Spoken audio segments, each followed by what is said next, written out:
Hello, and welcome to Aging Fearlessly, a place where we come to help build our best lives. I'm your host, Guillermo Vidal. Now, before we go on, please consider subscribing to this YouTube channel if you like the content of these programs. Having subscribers is the way I know if I'm reaching people and if the program is helping anyone to age fearlessly. Thank you for your consideration. No more ads here.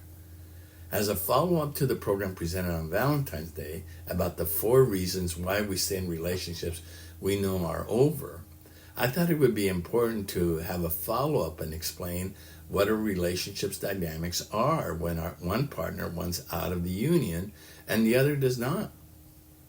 Now, it is very normal for relationships, even those that started with great joy and optimism, to wither and die. No one can promise to love another forever, for we cannot foresee the future. But why do people use the escape phrases to get out of them? Well, that's simple to explain. Even if you're the one wanting to end a relationship, it is gut-wrenching to tell your partner. This ending process can be even more difficult when we're baffled by the fact that we don't have a simple answer or understand exactly why we want out of the relationship. Oftentimes, this is something that's just burning from within with no explanation at all. But since so many of us want to avoid an ugly conflict, we often obfuscate our desire to end the relationship with phrases that often confuse, blame, or shirk our responsibility in the matter. This can often leave the discarded partner confused, or even worse, convinced there may be reason to hang on. Now, these 3 commonly used phrases are not truthful about the real intention of the user. They may say them hoping they don't hurt the recipient, but they make things worse. If you're hearing any of these from your partner, then you may want to pay attention to the following interpretation before accepting words that will keep you attached to a sinking relationship. The first one, it's not you, it's me. This is true. It is about them. They're the ones deciding to end the union. But by using these words, the user is deliberately shirking their responsibility to explain why. And when this is all you get, you will spend time torturing yourself thinking about what you could be doing to fix the problem if you knew what it was. But you'll not get an answer, for he or she isn't looking for you to fix it. Now, I know this is hard to accept, but when you hear this from your partner, move on without them. They've already left you, and they're not looking for anything to change their mind. Number 2, I have to go find myself. This phrase is also intended to be as vague as the aforementioned number 1. The lack of clarity is indicative that they don't want to fix the relationship. Unfortunately, these words will confuse the recipient.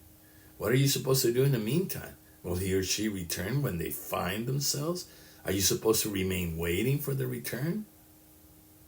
What this phrase user is really attempting to tell their partner is that they're bored and feeling confined in the relationship.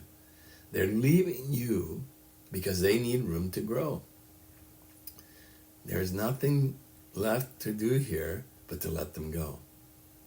Number 3, I love you, but I'm not in love with you. Now, I hate to be so blunt, but chances are great that if your partner is telling you this, they're seeing someone else. Don't let the I love you portion of this clause trick you into believing there's some substance left in the relationship worth salvaging. The key part here is that in telling you he or she is no longer in love with you, is that they found the grass to be greener somewhere else. Now, I realize when analyzing the meaning of these phrases that there's nothing here that says that your partner is not wanting to fix the relationship. But honestly, if your partner really wanted to mend what is bothering them, they would come out and tell you with some clarity. Because they haven't, for this reason, my recommendation is that when you hear any of these phrases from your love partner, your best bet is to forge your future path without them. Now, there's always a possibility your partner might reconsider in the future and come back. And then you can cross that bridge when you get to it, if that is what you still want to do. But remember this, if you're looking to end a relationship, We owe it to one another to be clear in our communications.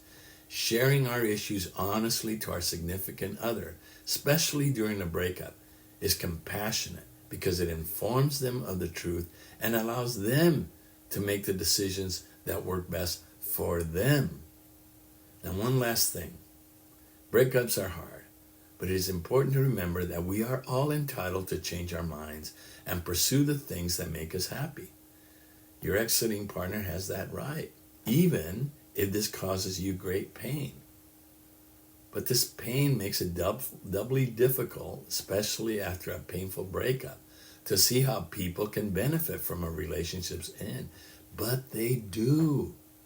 What may help you is to see that when a relationship is concluded, it just means that the lessons you needed to learn from this relationship are done. If you can remain calm and open, you will be free to find an even greater love in your life who will teach you more important things. Thank you for joining my program today. I hope to see you soon.